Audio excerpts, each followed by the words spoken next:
12:45 මේ ශ්‍රී ලංකා ගුවන් විදුලි සංස්ථාවයි. මෙන්න ප්‍රවෘත්ති.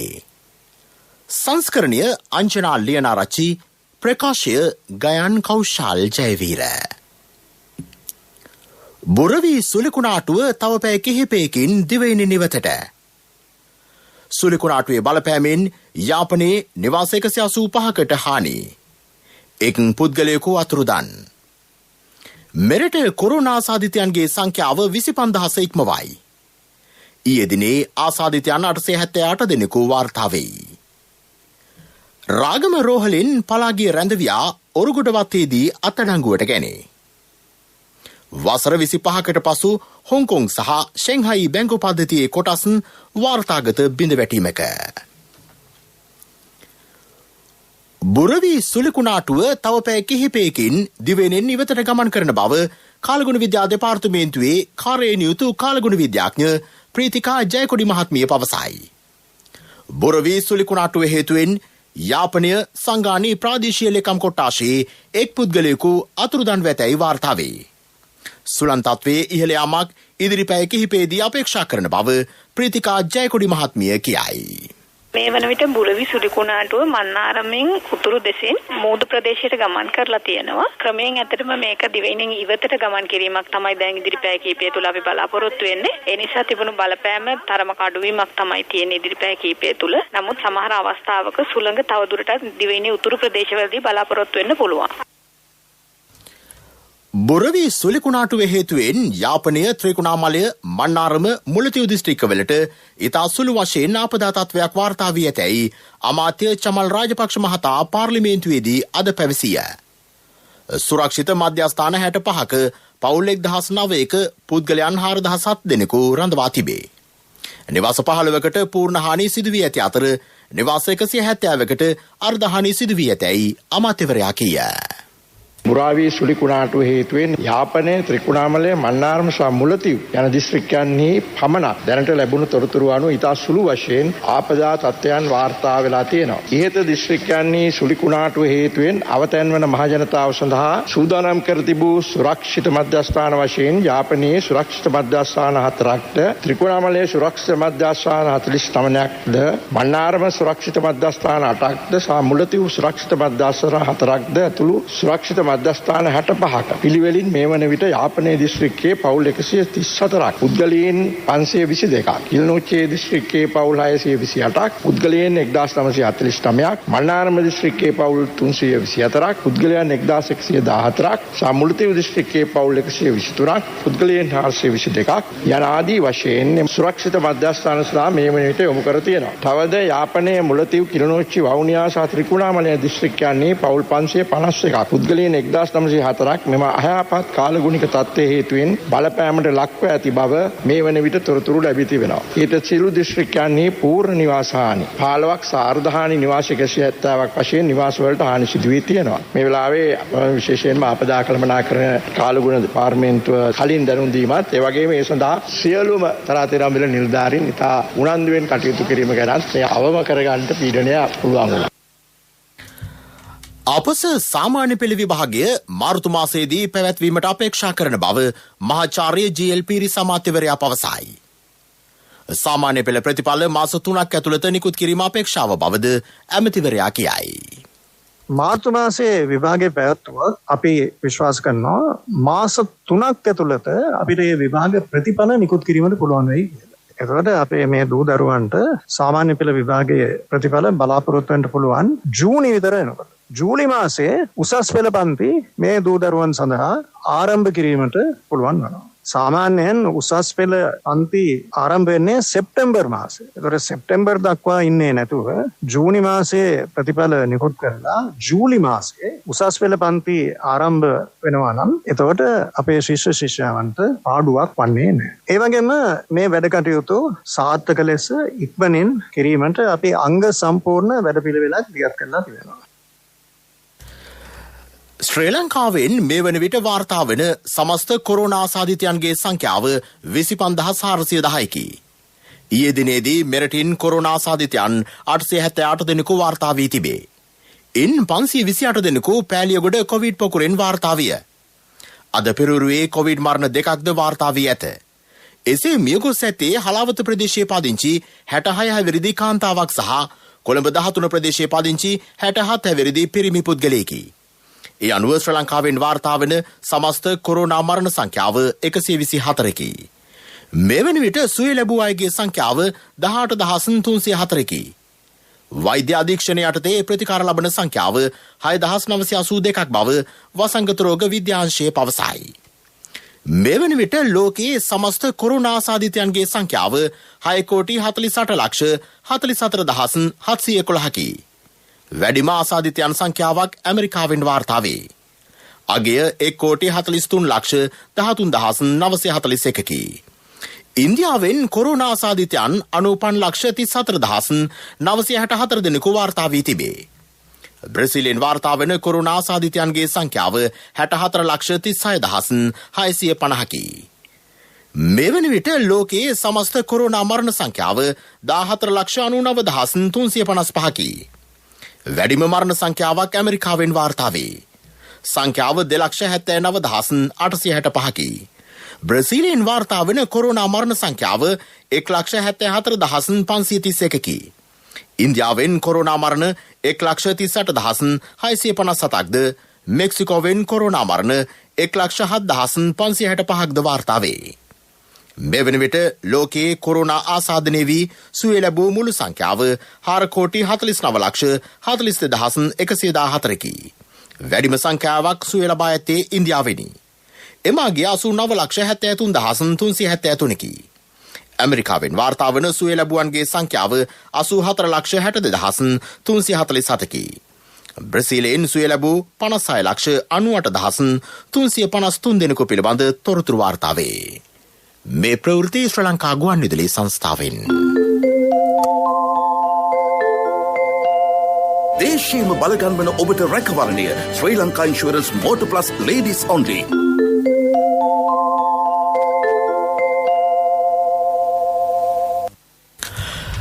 පසුගිය යහපාලන රජය සමයේ අතහැර දමා තිබූ සියලු සංවර්ධන ව්‍යාපෘති යළි ආරම්භ කරන බව ඉන්දිකානුරුද්ධ රාජ්‍ය අමාත්‍යවරයා පවසයි.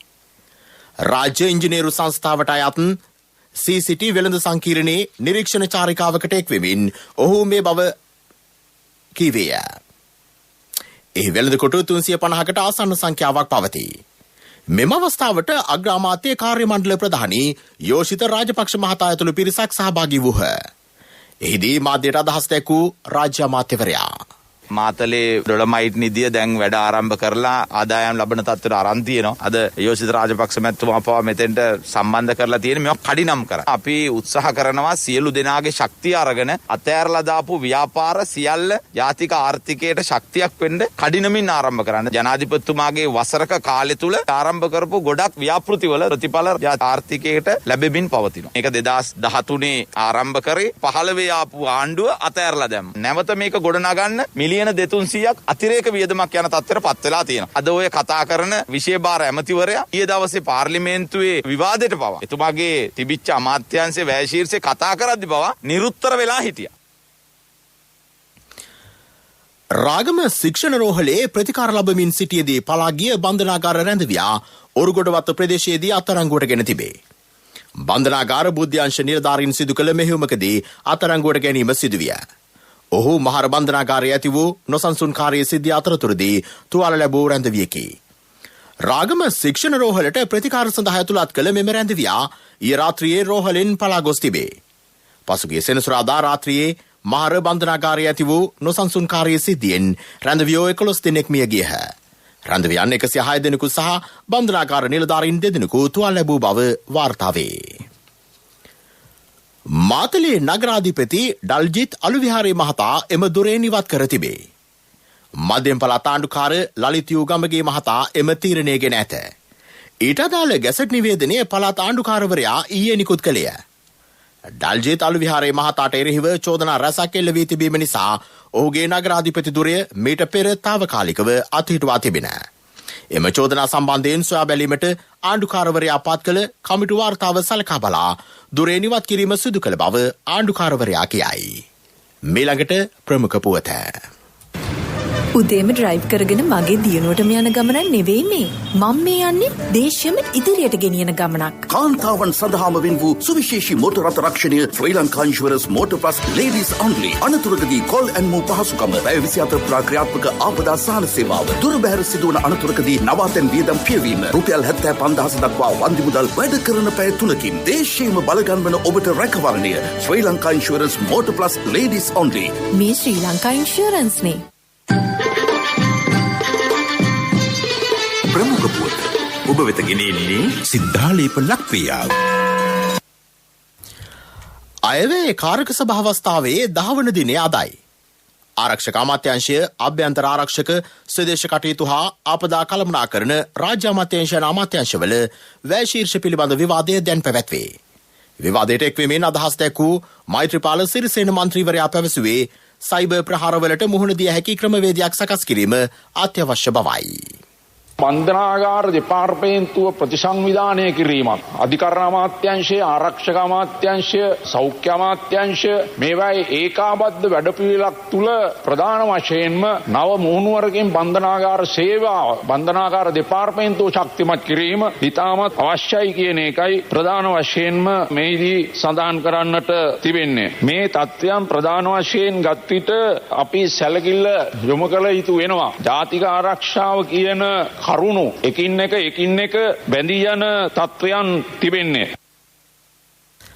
විවාදයට එක් වූ සරත් ෆොන්සේකා මන්ත්‍රීවරයා මහවිරු දින සැමරුවට ඉඩ ලබා දිය නොහැකි බව පැවසිය. මහවිරු දින සැමරීම කියලා මෙතන කතා කරන කට්ටිය හැම වෙලේම ජාතිවාදී අවුස්සන්න හදනවා. මහවිරු දින සමරන්න දෙන්න බෑ. LTT ත්‍රස්තවාදී තාමත් මේ රටේ තහනම් සංවිධානයක්. මේ රටේ විතරක් නෙවෙයි ලෝකේ හුඟක් රටවල් වල යුරෝපේ පවා තහනම් සංවිධානයක්. දැන් පෙරේද මම දැක්ක මහවිරු දිනේදී එංගලන්තේ වෙම්බ්ලි නගරේ ප්‍රභාකරන්ගේ පින්තූරයක් උස්සලා තියෙනවා. අඩි 6ක කටවුට් එකක්. එහෙ තියෙන කවුන්ටර් ටෙරරිසම් කමාන්ඩ් කියන්නේ ප්‍රතිත්‍රස්තවාදී ආඥා බලසේනාවේ ස්පෙෂල් ඔපරේෂන් බ්‍රාන්ච් ගිහලා කටවුට් එක ගලවලා තියෙනවා. ලංකාවේ කටවුට් එකක් ගැලෙව්වම පාර්ලිමේන්තුවේ කෑ ගහනවා. එංගලන්තේ ඒව කරන්න දෙන්නෙත් නැහැ. හැම වෙලේම මානුෂික අයිතිවාසිකම් සහ ස්වාධීනභාවය ඒ සියලු දේටම ගරු කරන රටවල් වල ඒව කරන්න දෙන්නේ නැහැ. ඒක නිසා මහවිරු දින සැමරීම ඊට පස්සේ මේ සභාවේ කතා කරලා වැඩකුත් නැහැ. මට කනගාටුයි අපේ පැත්තේ ඉන්න මනෝ ගණේෂන් ගරු මන්ත්‍රීතුමත් මම දැක්ක මහවිරු දින සැමරීම ගැන කතා කරා. නමුත් ඒක අපේ පක්ෂයේ මතය නෙවෙයි. ඒක එතුමාගේ පුද්ගලික මතය. පක්ෂයක් හැටියට අපි ඒව අනුමත කරන්නේ නැහැ. මේක ජාතිවාදය නෙවෙයි. ද්‍රවිඩ මුස්ලිම් සියලු දෙනා එක්ක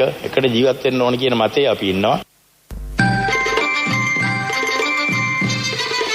ප්‍රමුඛ පුවත ඔබ වෙත ගෙන ආවේ සිද්ධාලේප ලක්ප්‍රියාව. දේවිකා කැමතිද තප්පර 30න් කිරිත එකක් හදන්න? අනේ වචන කොච්චර හොඳ දෙයක්ද? තප්පර 30කින් ස්වාභාවික කිරිත එකක්. පියෝඩේල් කිරිතේ. ශක්ති හඬ. අවධානය පිණිසයි. බන්ධනාගාර තදබදය අවම කිරීම සඳහා නව ගොඩනැගිලි කිහිපයක් ඉදිකරන බව අමාත්‍ය අලි සබ්රි මහතා පවසයි. කොවිඩ් පාලනය කිරීම සඳහා බන්ධනාගාර රැඳවියන් බැලීම තාවකාලිකව නතර කර ඇති බවද අමාත්‍යවරයා පාර්ලිමේන්තුවේදී අද පැවසිය. එමෙන්ම බන්ධනාගාර රැඳවියන්ට දේශීය ඖෂධ පාන ලබා දෙන බවද අමාත්‍යවරයා පැවසුවේ පාර්ලිමේන්තු මන්ත්‍රී අනුර කුමාර දිසානායක මහතා නැගූ ප්‍රශ්නයකට පිළිතුරු දෙමිනි. මේ සම්පූර්ණ සිරකරුවන් පුනරුත්ථාපනය කිරීම සඳහා ජාතික වැඩපිළිවෙලක් මේ වනකොට සාකච්ඡා කරගෙන යනවා. මක්නිසාද යත් මේ සිර දඬුවම් විඳින අයගෙන් 52%ක් පමණ 2019 සංඛ්‍යා ලේඛන අනුව මත්ද්‍රව්‍ය වලට ඇබ්බැහි වූ අය. ඒ අය නැවත නැවත සමාජගත වෙමින් ඉන්නවා. ඒ හින්දා සිරගත කිරීම දීර්ඝකාලීන විසඳුමක් නොවන බවට අපි වටහාගෙන තියෙනවා රජයක් හැටියට. එම නිසා තමයි අපි උත්සාහ කරන්නේ මේ වෙනුවට ඕල්ටර්නටිව් එකක් හැටියට ඔවුන්ව පුනරුත්ථාපනය කළ හැකිද යන්න. ඒ සම්බන්ධයෙන් සම්පූර්ණ කටයුතු කරගෙන තිබෙනවා. අපි වාර්තාව ලැබුණට පස්සේ වාර්තා අනුව තවදුරටත් කටයුතු කිරීමට බලාපොරොත්තු වෙනවා. සිරිලක බැතිමතුන්ට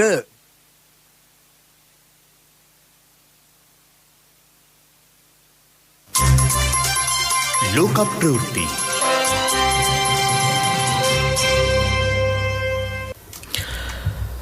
වසර 25කට පසු හොංකොං සහ ෂැන්හයි බැංකු පද්ධතියේ කොටස් වාර්තාගත බිඳවැටීමක් පෙන්නුම් කරයි. එය 50%ක බිඳවැටීමක් ලෙස ඊයේ දිනේ අවසන් වන විට සටහන් විය. බ්‍රිතාන්‍යයේ ක්‍රියාත්මක වන මෙම HSBC බැංකුවේ කොටස් බිඳවැටීම ආසියානු වෙළඳපළටද දැඩි බලපෑමක් එල්ල කරන බව විදේශ ආර්ථික විශ්ලේෂකයෝ පවසති. පසුගිය සැප්තැම්බර් මාසයේ සිට හොංකොං සහ ෂැන්හයි බැංකු පද්ධතියේ කොටස්වල මිලාගයන් පැහැදිලි බිඳවැටීමක් අකණ්ඩව පෙන්නුම් කර තිබේ. මේ හේතුවෙන් බැංකුවට රැකියා 35,000ක් කපාදු කිරීමටද සිදුවනු ඇත. වර්තමාන ඇමරිකානු රජය චීනයේ භාණ්ඩ මත පනවා ඇති බදු සම්බන්ධයෙන් නව තීන්දුව තීරණ කිහිපයක් ගැනීමට ඇමරිකාවේ ඉහළ මන්ත්‍රණ සභාව තීරණය කරයි. ඒ සඳහා ඉදිරියේදී සෙනෙට් සභාවේ අනුමැතිය ලබා ගැනීමටද නියමිතයි. ජනවාරි මාසයේදී ජනාධිපති ධුරයට පත්වන ජෝ බයිඩන්ගේ ආර්ථික ප්‍රතිපත්තිවලට අනුව මෙම තීන්දුව තීරණ ගනු ලැබේ. චීනය සමග ඇති කරගත් වෙළඳ යුද්ධය හේතුවෙන් ඇමරිකානු විවෘත වෙළඳපොළ දැඩි බලපෑමකට ලක්ව ඇතැයි ඉහළ මන්ත්‍රී මණ්ඩල සභිකයෝ පවසති. පෙරසර සංවර්ධනයක පුවත් සම්පින්ඩනය සංවර්ධන පුවත්.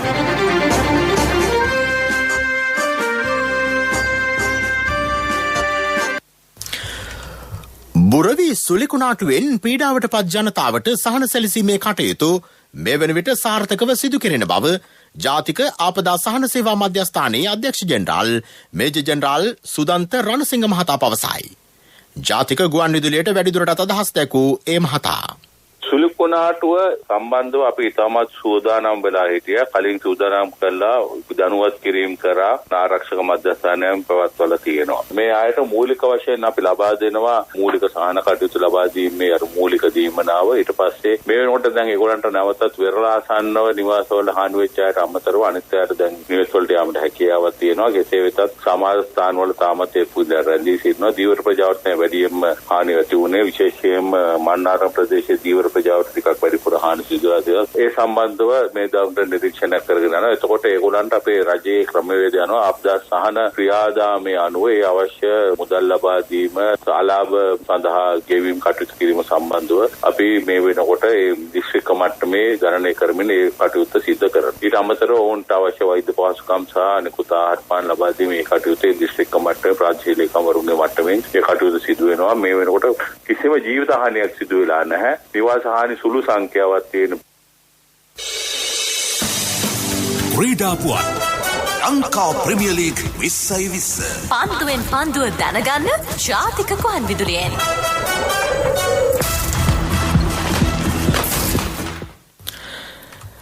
නවසීලන්තයේ සහ බටහිර ඉන්දිය කොදෙව් කණ්ඩායම් අතර පළමු ටෙස්ට් ක්‍රිකට් තරගය හැමිල්ටන් හිදී ආරම්භ විය. කාසිවාසී දිනාගත් බටහිර ඉන්දිය කොදෙව් කණ්ඩායම මුලින්ම පන්දු රැකීමට තීරණය කළේය. මේ වන විට පන්දුවට පහර දෙන නවසීලන්ත කණ්ඩායම කඩලු දෙකක් දැවී ලකුණු 243ක් ලබා සිටී. මේ අතර හම්බන්තොට සූර්යවැව ජාත්‍යන්තර ක්‍රිකට් ක්‍රීඩාංගණයේ පැවැත්වෙන ලංකා ප්‍රීමියර් ලීග් ක්‍රිකට් තරගාවලියේ තවත් තරග දෙකක් අද පැවැත්වේ. ගෝල් ග්ලැඩියේටර්ස් කණ්ඩායම සහ ජැෆ්නා ස්ටැලියන්ස් කණ්ඩායම අතර තරගය පසුරු 3:30ට ආරම්භයි. දඹුල්ල වයිකින් සහ කැන්ඩි ටස්කර්ස් කණ්ඩායම අතර තරගය ආරම්භ වන්නේ රාත්‍රී 8ටයි.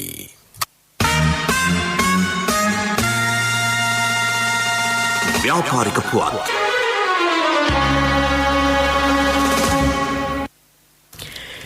ඉදිරි පැය 24 තුළ දීවර කටයුතු සාමාන්‍ය පරිදි සිදු කිරීම සම්බන්ධයෙන් දීවර ජනතාව දැනුවත් කරන බව දීවර දෙපාර්තමේන්තුවේ අන්තර්ජාතික දීවර කටයුතු පිළිබඳ සහකාරාධ්‍යක්ෂ එම්.එම්. ආරියරත්න මහතා පවසයි. බුරවි සුලිකුණාටුවේ බලපෑම මේ වන විට දිවෙනෙන් පහව යමින් පවතී. දීවර හජ සම්පත් දෙපාර්තමේන්තුව මේ වෙනකොට අපිට ලැබිලා තියෙන තොරතුරු වලට අනුව අපගේ දෙපාර්තමේන්තුවේ විශේෂම වෙරළාසන්නව තියෙන ලියාපදිංචි යාත්‍රා කිසිවක් හානි වීමක් ඉතා විශාල ලෙස ඒවායේ ගොඩබිමට පැමිණි රළ හේතුවෙන් අලාභ හානි වීමක් සිද්ධ වෙලා නැහැ. ඒකට ප්‍රධානම හේතුව ඊයේ දිනය තුල ඉතාම සංවිධානාත්මක ලෙස දීවර ප්‍රජාව, ත්‍රිවිධ හමුදාව සහ දීවර දෙපාර්තමේන්තුව එකතු වෙලා සියලුම වෙරළාසන්න යාත්‍රා හැකි පමණ ගොඩබිම දෙසටගෙන බැඳ තබා තිබුවා. අද අපේ දෙපාර්තමේන්තු නිලධාරීන් ප්‍රාදේශීය මට්ටමින් එවන ඡායාරූප බැලුවහම සමහර යාත්‍රා බැඳ තබා තැබීම විශේෂයෙන්ම මුලතිව් දිස්ත්‍රික්කයේ මේ වෙනකොට යාත්‍රා ගොඩක් ආරක්ෂා කරගන්න හැකි වෙලා තිනවා. වෙරළේ හදලා තියෙන තාවකාලික කූඩාරම් වගේ දේවල් හැරුණුකොට විශාල ගණයේ දේපල හානියක් අපිට දකින්න වාර්තා වෙලා නැහැ. ඒ එක්කම අපේ දීවර යාත්‍රා පිටත් වීම සම්බන්ධයෙන් මේ වෙනකොට තවම තීරණයක් අරගෙන නැහැ දීවර ජල සම්පත් දෙපාර්තමේන්තුව. ඒ සම්බන්ධයෙන් ඉදිරි පැය කීපය තුළදී මෙම සුලිකුණාටුවේ හැසිරීම පිළිබඳව සලකා බලා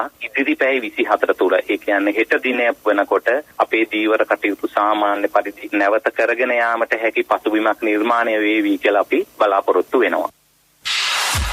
ආර්ථික පුවත්. ආවරණය බිස්නස් ඩීල්ස් දැන් හරි ලේසි. පටස් ගන්නකොට වැඩේ කෙරෙයි. ඕන වෙලාවක හැමෝම සෙට්. ඉහළම වට්ටම් real time. LOLC real time. LOLC finance real time app එක දැන් LOLC ඉතුරුම් ගිණුමෙන්. ඔබේ ඉතුරුමට ආකර්ශනීය පොලියක්. මුදල් හුවමාරුවට ගාස්තු නැත. ඉතුරුව වැඩියෙන් රියල් ටයිම්. ඉදිරියේදී ආනයනය කරන ඖෂධවල ගුණාත්මක භාවය වඩාත් තහවුරු කරන බව රාජ්‍ය ඖෂධ නීතිගත සංස්ථාවේ සභාපති විශේෂඥ වෛද්‍ය ප්‍රසන්න ගුණසේන මහතා පවසයි. ජාතික ගුවන්විදුලියේ සභාරතේ සංවාද මණ්ඩපයට එක්වෙමින් අදහස් දැක්වූ ප්‍රසන්න ගුණසේන මහතා පැවසුවේ මේ වන විට දිවයින පුරා ඔසුසල් 45ක් ක්‍රියාත්මක වන බවයි.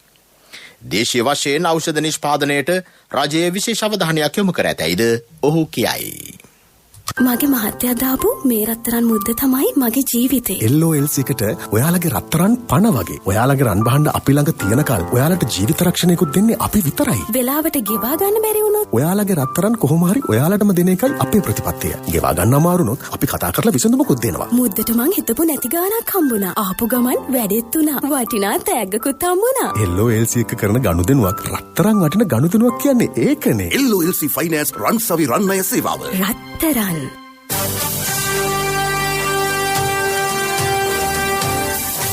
කාලගුණ වාර්තාව. නිර්තදිග බෙංගාල බොක්ක මුහුදේ පැවති බොරවි සුලිකුණාටුව ක්‍රමයෙන් බටහිරට බරව වයම දෙසට ගමන් කොට අද පසුරුවේ මන්නාරම් බොක්කට ලංකා වන බව කාලගුණ විද්‍යා දෙපාර්තමේන්තුව නිවේදනය කරයි. වෙටින් වෙට දිවෙනට බලපාන සුළඟේ වේගය පැයට කිලෝමීටර් 90 දක්වා ඉහළ යා හැකිය. ඉදිරි පැය කිහිපය තුළ සුලිකුණාටුවේ බලපෑම ක්‍රමයෙන් අඩු වෙන බවද දෙපාර්තමේන්තුව නිවේදනය කරයි. මේ අතර උතුරු මැද සහ වයඹ පළාත්වලට අද දිනේ පුරා තද වැසි ඇතිවේ. ප්‍රවෘත්ති අවසන් කිරීමට යලි සිරස්තල. බොරවි සුලිකුණාටුව තව පැය කිහිපයකින් දිවයින නිවතට. සුලිකුණාටුවේ බලපෑමෙන් යාපනයේ නිවාස 185කට හානි. එක් පුද්ගලයෙකු අතුරුදන්. මෙරට කොරෝනා ආසාදිතයන්ගේ සංඛ්‍යාව 25000 ඉක්මවයි. ඊයේ දිනේ ආසාදිතයන් 878 දෙනෙකු වාර්තා වේ. රාගමරෝහලින් පලාගිය රැඳවියා ඔරුගොඩ වත්තේදී අත්අඩංගුවට ගැනේ.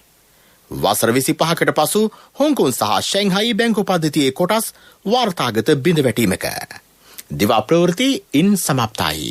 අපගේ මීළඟ ප්‍රධාන ප්‍රවෘත්ති ප්‍රකාශය සවස් 6ට බලාපොරොත්තු වන්න.